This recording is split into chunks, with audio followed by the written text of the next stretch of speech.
ರಾಜ್ಯದಲ್ಲಿ ಅನ್ನಭಾಗ್ಯ ಯೋಜನೆ ಹಳ್ಳ ಹಿಡಿತಾ ಇದೆಯಾ?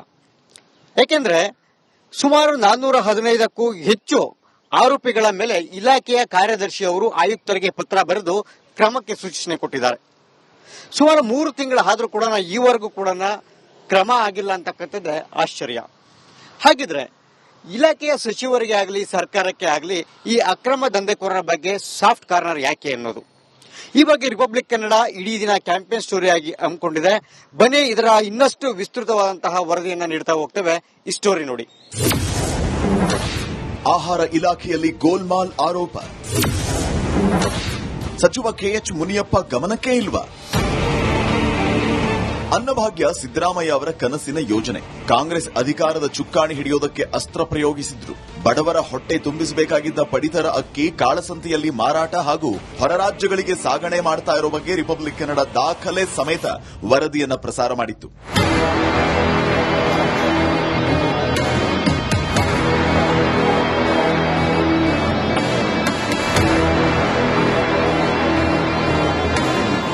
ಆಹಾರ ಇಲಾಖೆ ಕಾರ್ಯದರ್ಶಿಯವರು ಇಲಾಖೆಯ ಆಯುಕ್ತರಿಗೆ ಪತ್ರ ಬರೆದಿದ್ದರು. ಕಾಳದಂಧೆಕೋರರ ವಿರುದ್ಧ ಕ್ರಮ ತೆಗೆದುಕೊಳ್ಳುವಂತೆ ಸೂಚಿಸಿ 3 ತಿಂಗಳಾಗಿದೆ.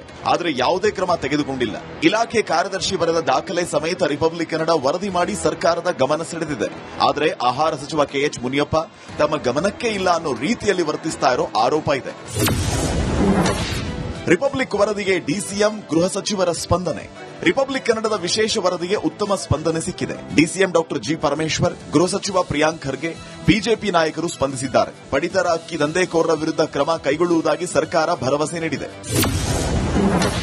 ಕಾಳಸಂತೆ ದಂಧೆಕೋರರ ವಿರುದ್ಧ ಹೊಸ ಕಾಯ್ದೆ ಅಸ್ತ್ರ. ಅದಕ್ಕೆ ಕಠಿಣ ಒಂದು ಹೊಸ ಕಾಯ್ದೆ ತರಬೇಕಂತ ನಾನು ಮುನಿಯಪ್ಪ ಸಾಹೇಬ್ರಿಗೆ ಆಗಲೇ ಮನವಿ ಮಾಡ್ಕೊಂಡಿದ್ದೀನಿ. ಯಾಕಂದ್ರೆ ಇವತ್ತು ಕಾಳಸಂತೆನಲ್ಲಿ ಇಲ್ಲಲ್ಲ, ಫ್ರಾನ್ಸು, UAE ಅಲ್ಲಿಗೆಲ್ಲ ಹೋಗ್ತಾ ಇದೆ. ಕೇರಳ ಬಿಡಿ ಸರ್, ನಾನು ಕತಾರಿಗೆ ಹೋಗ್ತಾ ಇದೆ ಅಂತ ಇದ್ದೀನಿ, ನೀವು ಕೇರಳಾಗ ಅಂತ ಇದ್ದೀರಾ? ಮಾಡ್ತಾ ಇರೋದೆಲ್ಲ ಬಿಜೆಪಿ. A1 ಬಿಜೆಪಿ ನಾಯಕರು, A2 ಬಿಜೆಪಿ ನಾಯಕರು, A3 ಬಿಜೆಪಿ ನಾಯಕರು. ಆರೋಪ ಅಲ್ಲ, ಪ್ರೂವ್ ಆಗಿದೆ ಅಲ್ಲ, ಚಾರ್ಜ್ ಶೀಟ್ ಆಗಿದೆ. ಯಾರು ಈ ರೀತಿ ಕಾಳಸಂತೆಯಲ್ಲಿ ಅಕ್ಕಿಯನ್ನು ತಗೊಂಡೋಗೋದು, ಮಾರೋದು, ಇವನ್ ಎಕ್ಸ್ಪೋರ್ಟ್ ಮಾಡೋದಕ್ಕೂ ಕೂಡ ಮಾಡಿದ್ದಾರೆ ಅಂತ ಹೇಳಿ ಸುದ್ದಿಗಳಿದೆ. ಅವ್ರ ಮೇಲೆ ನಾವು ಈಗಾಗಲೇ FIR ಹಾಕಿ ಕ್ರಮ ತಗೊಳ್ತೀವಿ, ಮುಂದೆನೂ ಕೂಡ ತಗೊಳ್ತೀವಿ. ಅಫಿಷಿಯಲ್ಸ್ ಲೆಟರ್ ಬರೆದಿದ್ದಾರೆ ಸರ್, ಅಂದ್ರೆ ಇಂಥ ವ್ಯಕ್ತಿಗಳು ಬ್ಲಾಕ್ ಲಿಸ್ಟ್ ಮಾಡಿದೀವಿ, ಇವ್ರ ವಿರುದ್ಧ ಕ್ರಮ ಜರುಗಿಸಿ ಅಂತ. ಕ್ರಮ ಜರುಗಿಸಿ ಅಂತ ಪತ್ರ ಬರೆದ್ರು ಕೂಡ ಇನ್ನ ಅವ್ರ ವಿರುದ್ಧ ಆಕ್ಷನ್ ಆಗಿಲ್ಲ. ಕಾರಣದಿಂದ ಇರಬಹುದು, ಬಟ್ ಬಹಳಷ್ಟು ಜನರ ಮೇಲೆ FIR ಹಾಕಿದ್ದಾರೆ. ಅದನ್ನ ನಾವು ಮುಂದುವರಿಸ್ತೇವೆ. ಇದನ್ನೆಲ್ಲ ತಡೆಯೋದಕ್ಕೆ ಒಂದು ಹೊಸ ಕಾರ್ಯಕ್ರಮವನ್ನು ರೂಪಿಸಿಕೊಂಡಿದ್ವಿ. CCTVಯನ್ನು ಹಾಕೋದು, GPS ಲಾರಿಗಳೇನು ಟ್ರಾನ್ಸ್ಪೋರ್ಟ್ ಮಾಡ್ತಾರೆ ಅದಕ್ಕೆ GPS ಅನ್ನು ಅಳವಡಿಸೋದು, ಕಮಾಂಡ್ ಕಂಟ್ರೋಲ್ ಅಂತೇಳಿ ಕೇಂದ್ರದಲ್ಲಿ ಬೆಂಗಳೂರಿನಲ್ಲಿ ಒಂದು ಕಮಾಂಡ್ ಕಂಟ್ರೋಲ್, ಎಲ್ಲಿ ಲಾರಿ ಹೋಗ್ತದೆ, ಎಲ್ಲಿ GPS ಎಲ್ಲಿದೆ ಅಂಗಡಿಗೂ ಕೂಡ ನಾವು CCTV ಅವೆಲ್ಲ ಹಾಕ್ತಾ ಇದ್ದೀವಿ. ಇವೆಲ್ಲ ಆಲ್ಮೋಸ್ಟ್ ಇನ್ನೊಂದು 3 ಮಂತ್ಸ್ ಅಲ್ಲಿ ಕಂಪ್ಲೀಟ್ ಆಗಿ ಆಗ್ತಾ ಇವೆ. ಇವೆಲ್ಲ ನಾವು ಟೆಂಡರ್ಸ್ ಕರೆದು ಪ್ರೊಸೆಸ್ ನಡೀತಾ ಇದೆ. ಅಕ್ರಮದ ವಿರುದ್ಧ ಸಿಡಿದೇಳಲು ಬಿಜೆಪಿ ತಯಾರಿ.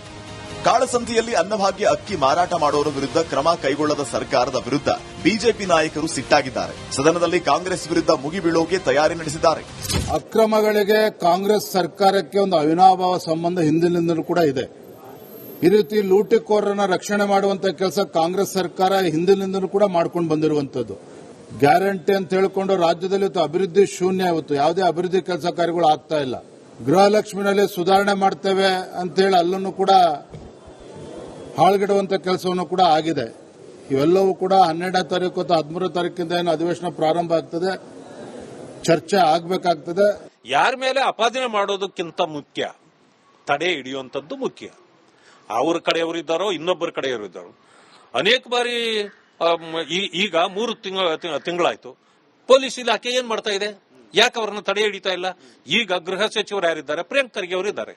ನಾನು ಅವ್ರಿಗೆ ಹೇಳ್ತೇನೆ, ಅವರು ಬಿಜೆಪಿ ಅವರು ಇರಲಿ, ಜನತಾದಳದವರು ಇರಲಿ ಅಥವಾ ಕಾಂಗ್ರೆಸ್ನವರು ಇರಲಿ, ಬಟ್ ಅವರು ಪಕ್ಷ ಗುರುತಿಸಬೇಡಿ.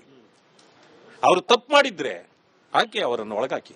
ಕೊಟ್ಟಿರ್ತಕ್ಕಂಥದ್ದು ಕೇಂದ್ರ ಸರ್ಕಾರದ ಅಕ್ಕಿ ಇವತ್ತು ಬೇರೆ ಕಡೆ ಹೋಗ್ತಾ ಇದೆ, ಬಡವರಿಗೆ ಅದು ತಲುಪ್ತಾ ಇಲ್ಲ ಅಂತ ಹೇಳಿದ್ರೆ ಇದಕ್ಕೆ ಮತ್ತೆ CBI ಕೊಟ್ಟು ತನಿಖೆ ಆಗಬೇಕು. ಯಾರ್ಯಾರು ಇದರಲ್ಲಿ ಇನ್ವಾಲ್ವ್ ಆಗಿದ್ದಾರೆ ಅಂತ ಹೇಳಿ ಈಗಾಗಲೇ ಹೆಸರು ಕೊಟ್ಟಿದ್ದಾರೆ. ಅವ್ರ ಮೇಲೆ FIR ಹಾಕಿ ತಕ್ಷಣ ಎನ್ಕ್ವೈರಿಯನ್ನು ಶುರು ಮಾಡುವಂಥದ್ದು ಮಾಡದೇ ಇದ್ರೆ ಇದು ನಿಲ್ಲೋದೇ ಇಲ್ಲ.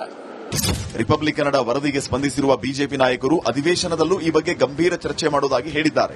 ಆದರೆ ಆಹಾರ ಇಲಾಖೆ ಕಾರ್ಯದರ್ಶಿ ಪತ್ರ ಬರೆದು ಕ್ರಮಕ್ಕೆ ಸೂಚಿಸಿ 3 ತಿಂಗಳಾದರೂ ದಂಧೆಕೋರರ ವಿರುದ್ಧ ಕ್ರಮ ತೆಗೆದುಕೊಳ್ಳುವುದಕ್ಕೆ ಮೀನಮೇಷ ಎಣಿಸುವುದು ಯಾಕೆ ಅನ್ನೋ ಪ್ರಶ್ನೆಗೆ ಆಹಾರ ಸಚಿವರೇ ಉತ್ತರಿಸಬೇಕು. ಸರ್ಕಾರದ ನಿರ್ಲಕ್ಷ್ಯ ಮತ್ತೆ ಆಹಾರ ಮತ್ತು ನಾಗರಿಕ ಪೂರೈಕೆ ಇಲಾಖೆಯಲ್ಲಿರ್ತಕ್ಕಂಥ ಸಚಿವರ ಈ ಒಂದು ಬೇಜವಾಬ್ದಾರಿತನದ ಬಗ್ಗೆ ಕೂಡ ಸರ್ಕಾರದ ಕಿವಿ ಹಿಂಡಿ ಕ್ರಮಕ್ಕೆ ಒತ್ತಾಯಿಸುವುದಾಗಿ ಕೂಡ ಭರವಸೆ ನೀಡಿದ್ದಾರೆ. ನೋಡೋಣ ಮುಂದೆ ಈ ಒಂದು ಆಹಾರ ಮತ್ತು ನಾಗರಿಕ ಪೂರೈಕೆ ಇಲಾಖೆಯಲ್ಲಿ ಆಗ್ತಾ ಇರತಕ್ಕಂತಹ ಒಂದು ಬ್ಲಾಕ್ ಅಲ್ಲಿ ಆಗ್ತಾ ಇರತಕ್ಕಂತಹ ಬ್ಲಾಕ್ ಮಾರ್ಕೆಟ್ ಅಲ್ಲಿ ಆಗ್ತಾ ಇರತಕ್ಕಂತಹ ಅಕ್ಕಿ ಯಾವ ರೀತಿಯಾಗಿ ಹೋಗ್ತಾ ಇದೆ ಹೊರ ರಾಜ್ಯಗಳಿಗೆ ಮತ್ತೆ ಹೊರ ದೇಶಗಳಿಗೆ ಅನ್ನೋದರ ಕುರಿತಂತೆ ಯಾವೆಲ್ಲ ತಿರುವುಗಳನ್ನ ಪಡ್ಕೊಳ್ಳುತ್ತೆ ಮತ್ತೆ ಈ ಪ್ರಕರಣ ಯಾವ ರೀತಿಯಾಗಿ ರಾಜ್ಯ ಸರ್ಕಾರ ಕೂಡ ಈ ಪ್ರಕರಣಕ್ಕೆ ಈ ಯಾವ ರೀತಿಯಾಗಿ ಬ್ರೇಕ್ ಹಾಕತ್ತೆ ಅನ್ನೋದನ್ನ ಕಾದ್ ನೋಡೋಣ. ಕ್ಯಾಮರಾ ಪರ್ಸನ್ ಮಂಜುನಾಥ್ ಜೊತೆ ಸುರೇಶ್, ರಿಪಬ್ಲಿಕ್ ಕನ್ನಡ, ಬೆಂಗಳೂರು.